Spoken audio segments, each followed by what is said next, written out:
NYRA President and CEO Chris Kay, fresh off a flight, good enough to join us here as we were hoping to have a chance to catch up with him after the news this week that the New York Islanders, we know it hasn't worked out in Brooklyn for the Islanders, and so now there has been approval for an 18,000-seat arena, part of the sports and entertainment complex on 43 acres of property at, of course, historic Belmont Park. So there is already right there that natural tie-in, the NHL and NYRA, and NYRA's president and CEO, Chris Kay, joining us here on Big Board Sports 104.5 The Team, ESPN Radio. Chris Honorato and Eric Hanman in for Roger.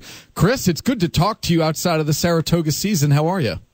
I'm fine, Chris. How are you doing? Happy holidays to you and Eric. You as well. We are excellent here, counting down the days. I actually had a productive shopping day yesterday, so I'm not as stressed as I was this time yesterday. Well, you're ahead of me and probably half the men in this country. Well, you're a lot busier than I am. So let's get to the news here of how this partnership is kind of going to work out. I heard your comments yesterday on Levac and Gaza. I read some of your quotes as well. But because we've got you on the line, I'd like to know, you know, we talk about competition either being a good thing or a bad thing. I don't know if you see this as competition, but why is this a good thing for horse racing, seeing the NHL come back to Long Island? I think it's a great thing for horse racing, and I don't view this as competition. I view this as collaboration and combination that will really help everybody. Think about it. The Islanders and National Hockey League teams, for the most part, begin their play in late October or early November. And depending upon which teams are not permitted to play in the Stanley Cup Finals, they're finished in May. We start the Triple Crown races in May, and we finish up with the Breeders' Cup in early November. So the two seasons work beautifully together. Now, we'll continue to run, during the winter months, but those will be during the daytime.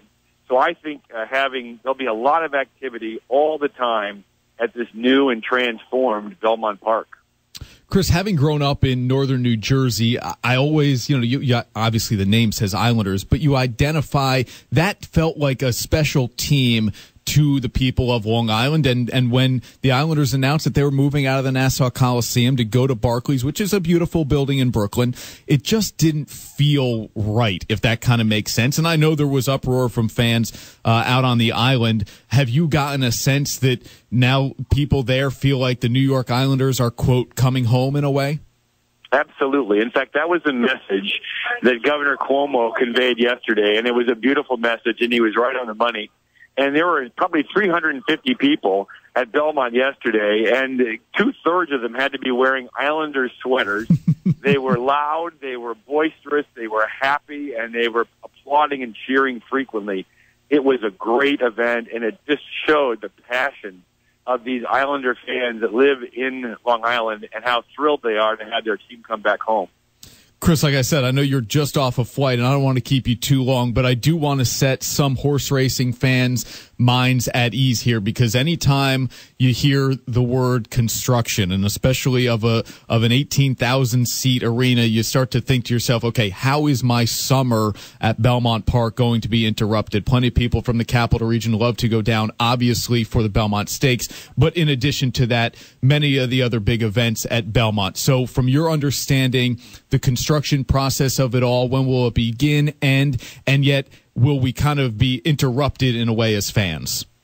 Well, I don't know exactly when it will begin. They hope to put shovel in the ground by June, but there is a variety of environmental impact studies and regulatory reviews and construction permits that need to be obtained before the Islanders can start that.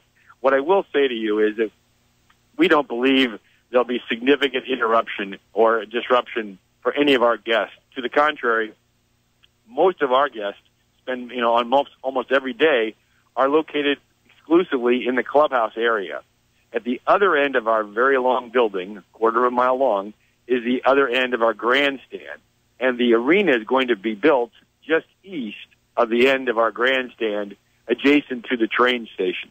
So for the folks coming in here on a daily basis, I don't think it's going to be a problem.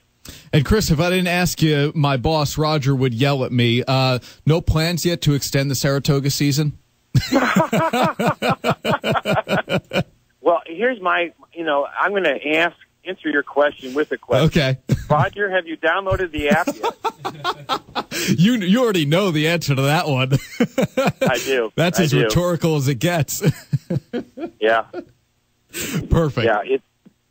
And so, we'll save that question for another day. But the fact is that we're very, very pleased with having the Islanders as our neighbor and as our partner.